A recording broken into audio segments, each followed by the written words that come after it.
Šiame video sužinosi viską, ką reikėtų žinoti apie sudėtinės palūkanas. Kaip investuojant pakankamai mažas sumas galima sukurti gan didelius portfelius ir kaip neprarasti dešimčių, o kartais netgi šimtų tūkstančių, kurie dažniausiai skausmingai atkeliauja pas mus, mums tiesiog nežinant, kaip veikia sudėtinės palūkanos realybėje. Ir matematikoje visi praėjom šitas pamokas, visi žinojom, kaip veikia tas exponential growth, bet kažkodėl niekada nepritaikėm to finansų pasaulyje.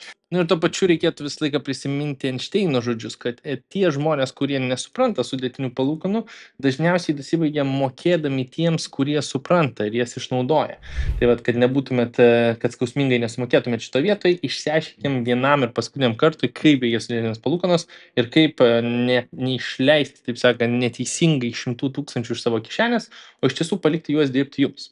Jeigu pirmą kartą atkeliauti į šitą kanalą, tai esu Emilis, dividendų eksperimentą jau yra gal 5 metus. Šioje vietoje kalbu apie finansus, prasidėjo tiesiog nuo dividendinių akcijų, dabar apie viską, įvairiausius būdus, kaip galima įdarbinti pinigus ir kaip iš tiesų užsiauginti savo portfelius. Tuo pačiu esu praktikas, tai aprašyme yra krūva nuorodų, kur mano paties portfeliai jau viršyje 100 tūkstančių. Gerai, tolimesnių intro nebus, keliaujam tiesiai į ekraną ir pasižvalgom į tą tokį bendrą supratimą palūkanų. Tai pradėkime nuo paprasto pavyzdžio. Sakykime, kad turime 100 eurų ir paraleliai mes kalbėsim apie milžiniškas palūkanas. Sakykime, čia milžiniškas palūkanas su tą mintimi, kad jūs lengviau suprastumėte. Sakykime, kad tai yra 50% palūkanas. Tai jeigu praeina pirmais metais, sakykime, 100 investavot, keliaukim iš antro į antrus metus, tai tas pats 100 investicijose sėdi toliau, kaip ir logiška. Paraleliai atsiranda sekanti dalis, tai reiškia tas uždarbis. Šiuo atveju nuo 150%, tai yra 50 eurų uždarbis. Atrodo, kaip ir normaliai, viskas make sense. Keliaukim toliau. Sakykime, sekantis metai tie patys 50% uždarbį. Labai smagiai mums čia sekasi, žinoma, ilgalaikiai perspektyvai mes tikimės arčiau 10% grąžos, bet tiesiog skaičiavimo supratimai. Kai mes keliaujam į trečius metus, tai kurie pinigai dar vis egzistuoja mūsų portfelį? Tai egzistuoja 100, kurį mes investavom pačioje pradžioje ir sakykime, mes niekada nedėjom papildomų pinigų. Dabar žinoma, egzistuoja 50 eurų, kuris buvo uždirbtas nuo 1 iki 2 metų ir kuris realiai, sėdi tenais ir šiuo metu irgi dirba. Tai dabar kokį uždarbį mes gavome? Mes gavome iš tiesų papildomą kapsiuką iš pirmojo to 100 eurų ir čia atkeliavo dar 50 eurų, nes 50% per metus. Paraleliai, tai va čia ta rodiklėlė. Taip pat mes turime dar 50% nuo 50 eurų, kuriuos mes uždirbame. Šioje vietoje 25 eurai. Tai iš karto gali matyti, 125 yra galutinė suma. Tai atrodo, kas čia uždirbo mums tai? Tai tie pinigai, kurie net neegzistavo pirmais metais. Tai reiškia palūkanus. Ir logiška, keliaujam toliau. Dabar greitai nupiešim, gal truputį paskipinsim šitą vietą. 100 eurų. Dabar kurie pinigai dirba vėl? Nes jie vėl uždirbo tą patį 50%. Tai mes iš pilkų dalių galime skaičiuoti, kad nuo 150 dar prisidėjo 75 eurai. Aš vėl supaprastinau, nes ir iš šitos atėjo, ir iš šitos atėjo. Sekantis dalykas, ir 50 ir 25 irgi dirbo mums. Tai šitoje vietoje mes turim dar papildomą kapitalą.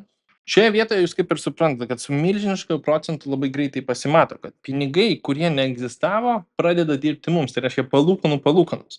Ir vėl, jeigu mes čia fast forwardintume 15 metus, tai mes turim pradinę investiciją 100 eurų. Paraleliai, jeigu žiūrim į palūkanas, mes turim 43 689,39. Bendrai 50% generuoti 15 metų iš eilės, tikriausiai pateksit ant šito Forbes magazine, jeigu jums pavyks tai pasiekti, bet mintis labiau išsigryninti, kad atsiranda tas momentas, kai pinigų suma, kurią jūs uždirbot, dirbo sunkiau. Nes pirmais metais, antrais metais, trečiais metais, galbūt šitoje vietoje jūs pajusit, kad, taip sakant, investuojama suma buvo pralenkta vien iš jūsų palūkanų ir tada tas sniego kamuolys sukasi vis labiau ir labiau. By far geriausia metafora, kurią aš esu girdėjęs apie šitą pasirinkimą, išliko ta sniego gniūžtė. Tai kai nuo kalno sniego gniūžtė, taip sakant, ritasi žemyn, paraleliai paima vis daugiau sniego ir tas kamuolys tampa didesnis ir jis paima vis daugiau ir daugiau. Ir žiūrėkit, kaip tai atrodo realybėje, jeigu mes norim pasižvalgyti į normalesnės, taip sakant, būtent sumas, kurias mes galime matyti. Paimkim situaciją, kur mes pradedam nuo nulio, turim 10% metinę grąžą, čia S&P 500 vidurkis per paskutinį šimtmetį. Nu ir pradėkim, kad tai yra žmogus, sakykime, 20-25 rėžėje ir beveik iki pensijos investuoja nuo vidutinio atlyginimo 10%. Tik 10%. Ir atlyginimas net nedidėjo, nieko neskaičiavom šitoje vietoje. Paspaudžiam calculate, mes matom, kad per visą tą laikotarpį investavo 64 tūkstančius, uždirbo 685. Dabar accrued interest yra būtent tas palūkanos. Tai reiškia grąža, kuri atkeliavo tik iš palūkanų. Tai dabar mes matom, kad gale ta suma gerokai viršyje. Ir matot, kad tikroji grąža atkeliauja dažniausiai iš sudėtinių palūkanų efekto. Dabar kas vyksta, jeigu jūs visą laikotarpį tiesiog paliktumėt ir investuotumėt šitus pinigus? Pas jūs investicijos 749 tūkstančiai. Smagu. Kas jeigu jūs vienus metus palaukėt? Jums tai kainavo beveik 70 tūkstančių. Tai jeigu nenorit prarasti 70 tūkstančių, aš paskatinčiau nelaukti kažkiek mėnesio, o pradėti investuoti anksčiau negu vėliau. Tai vėl, tikiuosi, kad šitas vizualas netgi su mano tokiom galbūt komplikuotais paaišymais paaiškina truputį tą idėją, kad palūkanos nėra yra ir paprastas palūkanos, kai jūs tiesiog 1000 davėt kažkam, kažkas grąžina 1100. Bet sudėtinės palūkanos yra, kad metai iš metų jūsų grąžinta suma dirba toliau. Tai reiškia, jūs neišsėmėt pinigų ir ta nauja suma, kuri dabar užaugo, dirba ir toliau. Tai vat, šitas vienas iš tokių paprasčiausių pasirinkimų ir kaip jas rasti, tai dažniausiai būna tie patys fondai. Gerai, dabar jeigu domina šita vieta, tai aš turiu pavyzdį apie savo S&P 500 variaciją. Tai reiškia, ten, kur aš investuoju jau daugiau negu 2,5 metų, tiesiog į paprasčiausią tą patį S&P 500 ilguoju laikotarpiu ir labai draugiškai matau, kaip rezultatai tiesiog auga.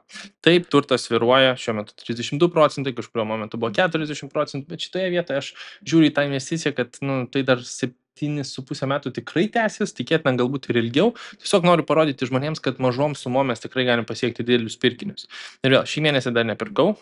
Matot, kad nukeliavus į pozicijos atidarimų pasirinkimus.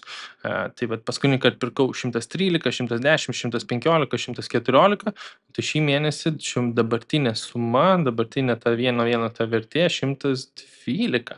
Tai gal dar spėsiu nusipirkti už mažiau negu pirkau praeitą mėnesį ir prieš kelis mėnesius. Tai vėl toks minimalus pakritimas. Norit pamatyti, kaip šitas portfelis atrodo, tai aprašyme žemiau yra visa informacija, jeigu sudomins, tikrai pasižvalgykit.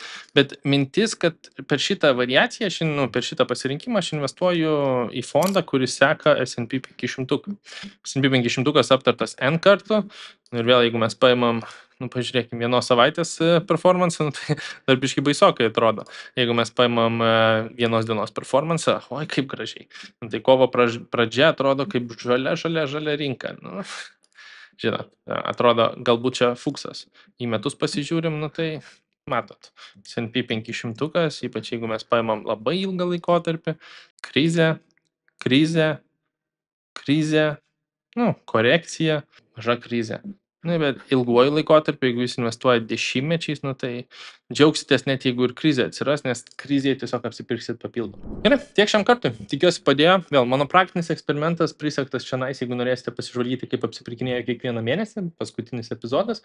Paraleliai tikiuosi šitas intro į sudėtinių palūkanų pasaulį supažindino geriau, į ką reikėtų atsižvelgti ir ko nereikėtų praleisti ir kaip suprasti tas sudėtinės palūkanas.